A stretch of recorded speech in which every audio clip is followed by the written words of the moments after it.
জলমা মৌজা যেটা বলা হয়, জলমার ভিতরে মল্লিকের মোড়ের থেকে পিসি রোড একটু ভিতরে এসে যে পিসি রোড চলেই যাই, এই পিসি রোড দিয়ে এসে এই যে এই প্লট, হ্যাঁ এই যেখানে বিল্ডিং হচ্ছে, 5 তলা ফাউন্ডেশন করে বিল্ডিং উঠাচ্ছে, এই পাকা রাস্তা চলে গেছে বড় রাস্তায়। হ্যাঁ এই যে জলমা মৌজা, এই যে ভদ্রলোক কেন সেটা, এই মৌজা জলমা।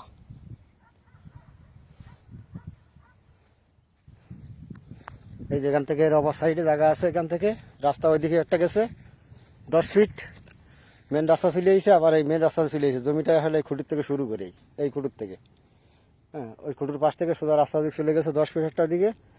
আর এখান থেকে রাস্তা ফেসে এই জমি আছে এখানে প্রায় 10 কাঠার মতো,